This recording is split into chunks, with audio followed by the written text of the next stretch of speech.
Australia becoming the first country in the world to enforce a nationwide ban on social media access for children under the age of 16. Platforms like TikTok, Instagram, Facebook, and YouTube are now legally required to block underage users or face heavy fines.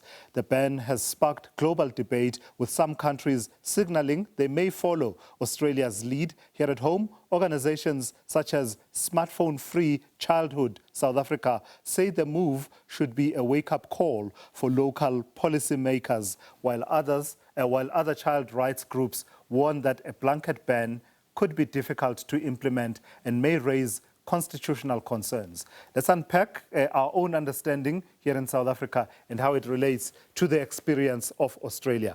Lerato Ntwampe from Smartphone Free Childhood South Africa joins me to pick up on that conversation. Good afternoon to you, Lerato. Let's just start with the example out of Australia. It's quite comprehensive.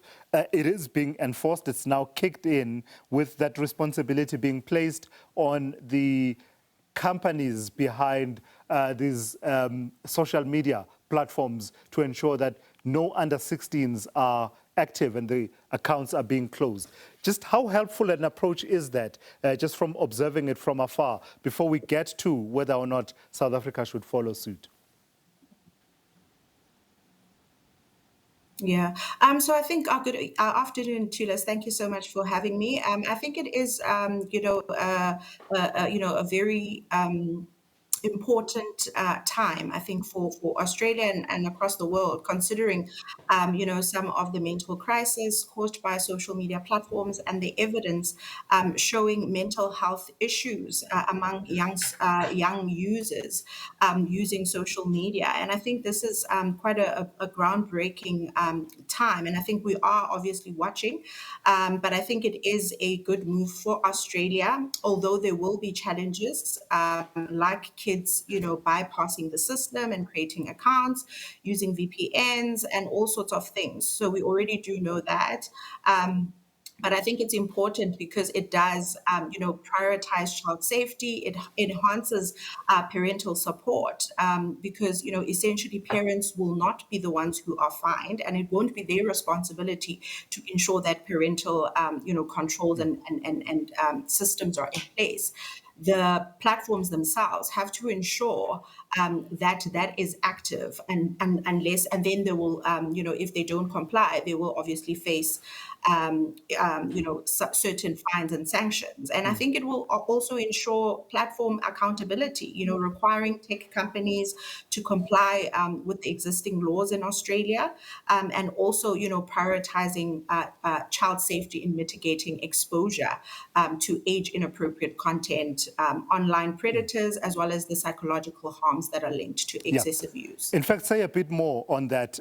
In legal terms, people talk about the mischief that you are seeking to address by passing a law such as the one that Australia has done, and perhaps in future sparking the debate along those lines here at home. What is the mischief, and are we at a point in terms of the harms of social media where we are able to say empirically that the harms far outweigh the benefits, any benefits that some parents may say their children gain from being on social media? I think the harms, obviously do outweigh. I mean, as somebody who works with children and as somebody who's called in at schools to, give training to the teachers and the students themselves, we're finding out that kids as young as 9 years old are speaking to strangers online, and they find it thrilling. We find that they're very addicted to social media platforms, that they feel very isolated if they aren't on social media. There's also addictive behaviors that they see on, some TikTok challenges, some of the numerous shopping halls where kids now, start being addicted to online shopping, because they want to participate in some of these challenges. We're seeing very addictive, behavior, mental health issues, self-esteem issues. In other countries, we've even seen, children wanting to perform surgery to look a certain way to emulate some of the beauty filters that exist on the social media platforms, which shows us and tells us that it is affecting their confidence. I mean, a child, once seeks out a validation information from social media platforms, comparing themselves, having self-esteem issues if they're not getting likes. But if you think about it in real time, and I always like to make this example with my little sister, that she will complain that she has, doesn't have sufficient likes online. But if somebody, somebody one time came up to the mall and complimented her, and it made her entire day. So it's one person. So if it's even those examples where, imagine if 50 people came up to you and told you that you're beautiful or they like something, it would be overwhelming. And those are some of the issues that we Right. obviously are seeing, as well as the algorithms that obviously drive, kids towards certain Yeah. behaviors. As I've mentioned, online shopping, being addictive, as well Right. to the social media So platforms. let's wrap it up then, Lerato. What are you saying as smartphone-free childhood South Africa? Should South Africa follow suit on what Australia has done?